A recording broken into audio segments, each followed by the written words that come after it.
messieurs, bonjour et bienvenue à suivre les actualités de Web Information Télévision. Pour commencer, l'atelier de renforcement de la collaboration entre la MONUSCO et le gouvernement du Nord Kivu a été clôturé ce mercredi 18 juin 2025. Les reportages de la presse policière du Nord Kivu. Clôture ce mercredi 18 juin 2025 de l'atelier sur le renforcement de la collaboration entre le gouvernement provincial et la MONUSCO. Après exposé et échange entre participants, une feuille de route a été adoptée pour renforcer la collaboration entre la MONUSCO et l'exécutif provincial. En cela s'ajoutent quelques recommandations et objectifs. Renforcement de la collaboration entre institutions, MONUSCO, gouvernement provincial. Mettre en place un cadre de concertation permanent. Un plan ou une stratégie conjointe de communication entre le gouvernement provincial et la MONUSCO.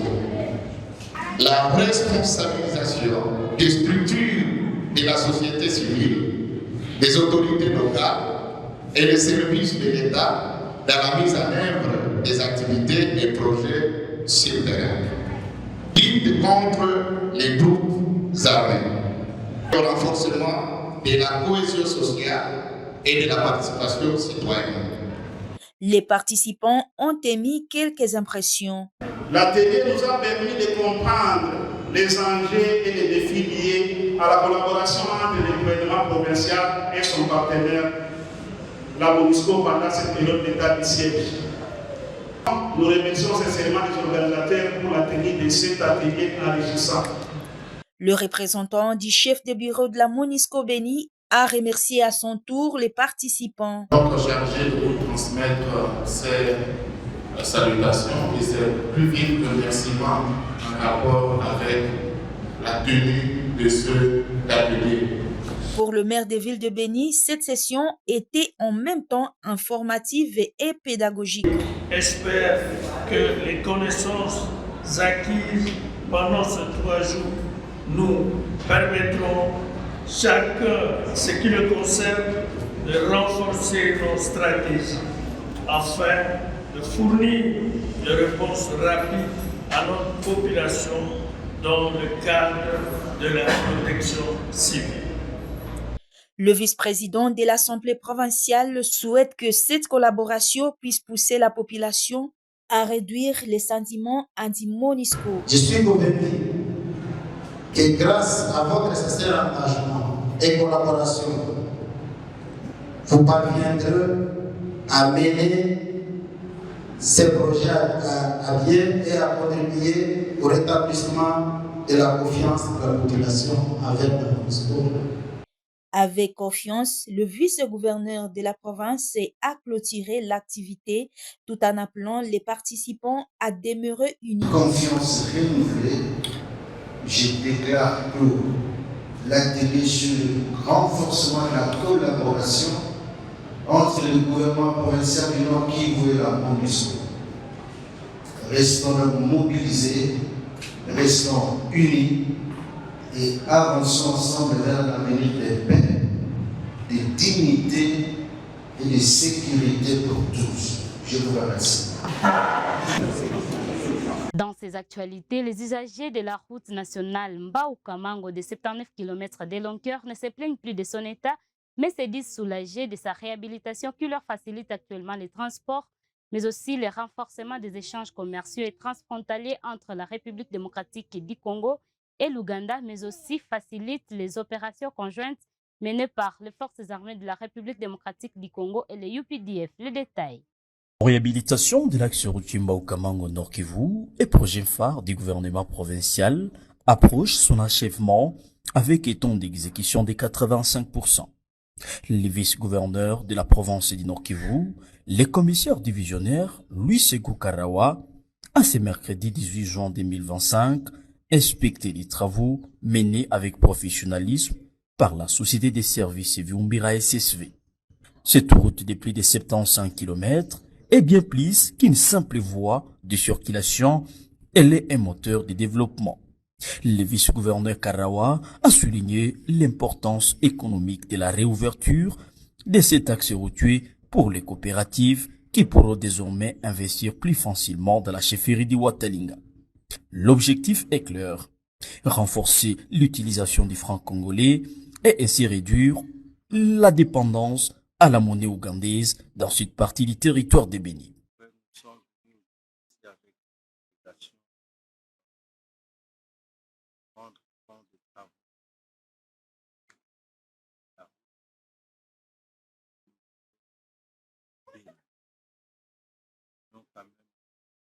Même la situation de l'avancement des travaux, parce que bientôt nous allons se passer des enclaves la chefferie et en même temps nous engorger aussi la Sine. La chefferie était enclavée, mais avec le désenclavement, il y aura bientôt des coopératives qui vont s'installer ici pour que finalement, petit à petit, la monnaie locale puisse prendre toute sa place. Lors de cette visite, Madame Gertrude Viumbira, responsable de la société de services Viumbira SSV, a réaffirmé l'engagement de son entreprise à rendre plus praticable cette voie routière. Devant une foule de résidents de Kamango, elle a non seulement fait les points sur l'avancement des travaux, mais a également exprimé les souhaits de la société des services Viumbira de revêtir cette route d'asphalte. À la croire, cette amélioration majeure désenclaverait durablement la région, offrant un accès plus fluide et sécurisé à la population de la République démocratique du Congo et c'est de l'Ouganda voisin.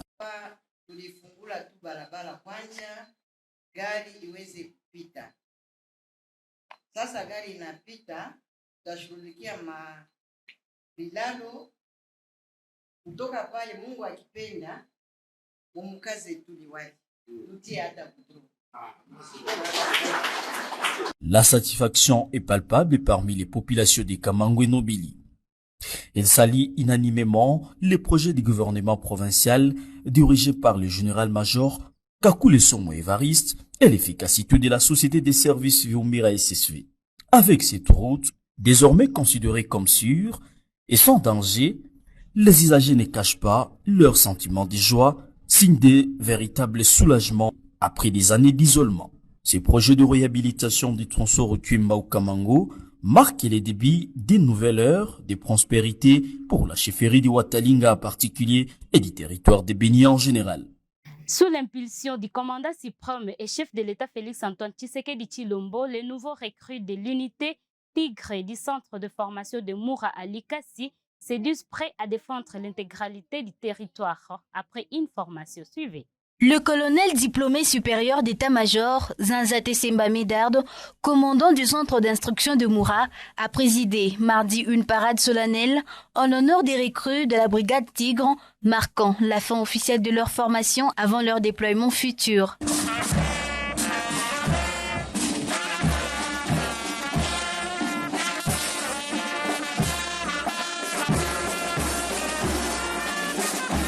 Au cours de cette cérémonie empreinte de discipline et de ferveur militaire, le colonel a procédé à la remise des nouvelles tenues aux recrues, les félicitant pour leur endurance exemplaire, leur sens de l'écoute et leur engagement. 13 heures debout sans relâche, c'est la marque des vrais soldats, a-t-il déclaré, saluant la détermination affichée tout au long de leur parcours.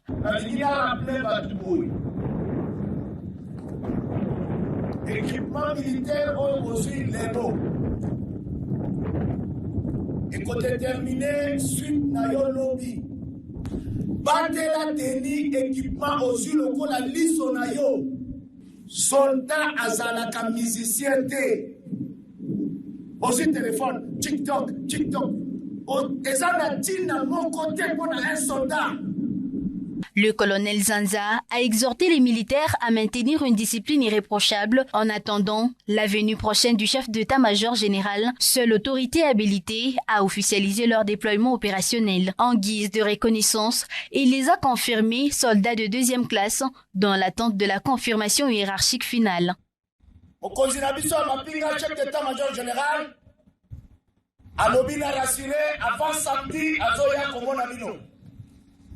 Pour préparer bino, oyo bakozala prêt mpona kopesa mission oyo mboka etindaki bino a na yango lokola bolakisi mwa discipline namoni contrat oyo tosololaki na ntongo ebandi kokokisama.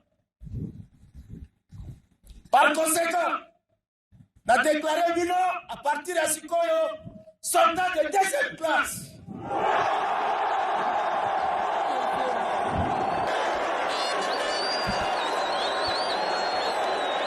Soldat ya deuxième classe à se distinguer libanda.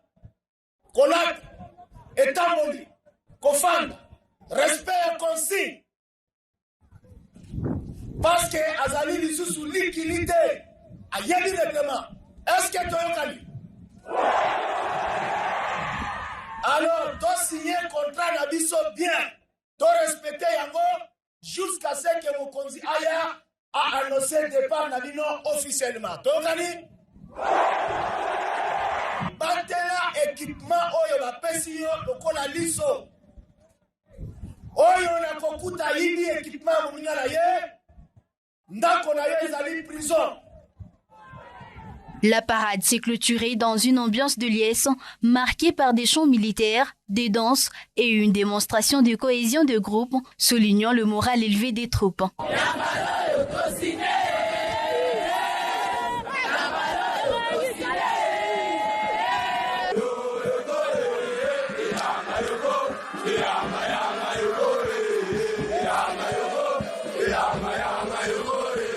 Le centre d'instruction de Moura, situé dans le Haut-Katanga, est reconnu pour sa rigueur, sa discipline et sa capacité à former des militaires aguerris destinés à défendre l'intégrité territoriale de la République démocratique du Congo. Au Congo central, partant du projet Boma Ville durable avec un financement de 50 millions de dollars américains, le gouverneur de cette province, Grace Bilolo, se donne des éloges de l'intérêt qu'il porte à sa province, mais aussi salue l'idée de la formation des jeunes à l'approche des nouveaux projets. Suivez. Je tiens d'abord à remercier M. l'ambassadeur pour l'intérêt qu'il accorde à notre province et aussi remercier l'agence AFD, l'agence française, qui s'est intéressée à notre province, notamment pour le projet Boma Ville durable. Pour moi, c'est quelque chose de très positif parce qu'on est plusieurs provinces, mais cet intérêt accordé à la province du Congo central, ça nous va droit au cœur. Et le projet Ville durable aujourd'hui pour nous, c'est un projet qui va relancer la ville de Boma. Et aussi la formation qui m'intéresse le plus. C'est la formation qui m'intéresse le plus parce que le projet ne s'arrête pas à construire, mais c'est la suite aussi pour former le jeune. Parce que comme vous le savez, la province du Congo central est appelée à beaucoup de grandes choses. Il y a le port à Notre-Fonte qui arrive, il y a le projet Grand Inga qui arrive. Et si nous avons cette expertise de jeunes déjà formés, je pense qu'on est déjà prêt pour tous ces grands projets. En clôture de ces actualités, parlons de la cérémonie de remise des titres fonciers entre la République démocratique du Congo et la Tanzanie ce mercredi 18 juin 2025. En cette date, le ministre des Transports, Voies des Communications et des Enclavements, Jean-Pierre Bemba, a co-présidé cet échange aux côtés de son homologue tanzanien, le professeur Makame Mbarawa, dans le cadre du corridor central. Les détails. La délivrance des titres de propriété entre les deux ministres marque la concrétisation du mémorandum d'entente signé cette année même. Chacun des deux pays devra bâtir des ports secs sur le sol de l'autre afin de faciliter les transports de marchandises. Le vice-premier ministre des Transports et Voies des Communications, Jean-Pierre Bemba Gombo, et le ministre tanzanien des Transports et Infrastructures, Makame Mbarawa, ont donc ce mercredi 18 juin 2025 à Rotana Hotel réalisé le vœu de leurs chefs d'État respectifs, Félix-Antoine Tshisekedi Tshilombo de la RDC et Samia Suluhu Hassan de la République unie de Tanzanie, de voir dans le cadre du corridor central les deux pays renforcer leur commerce et leur connectivité. Pour le ministre tanzanien Makame Mbarawa, ces titres de propriété constituent l'engagement de deux chefs d'État de construire une économie commune dans l'intérêt de leur peuple. Le vice-premier ministre Jean-Pierre Bemba Gombo a souligné pour sa part l'éclosion nouvelle dans la coopération entre Kinshasa et Dar es Salaam.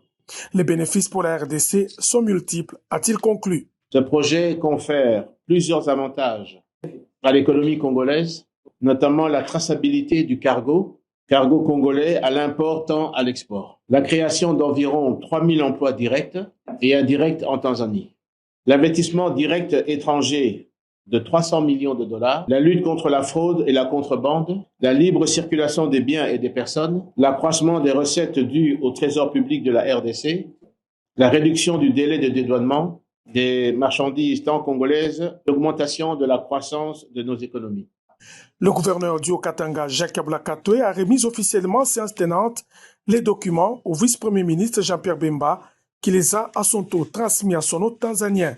Selon ce document, la Tanzanie construira des ports secs à Kasenga sur 25 hectares et sur 15 hectares à Kasumbalesa dans le Haut-Katanga et sur 35 hectares à Kasambondo dans le Tanganyika, comme l'ont indiqué les titres remis par le gouverneur Christian Kitungwa.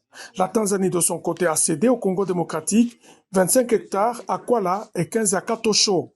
Avec cette initiative, l'intégration économique entre la RDC et la Tanzanie entre dans la phase du réel et les facilités vont booster les économies des deux pays. Merci pour l'attention que vous avez portée à ces actualités. On se donne rendez-vous à la prochaine.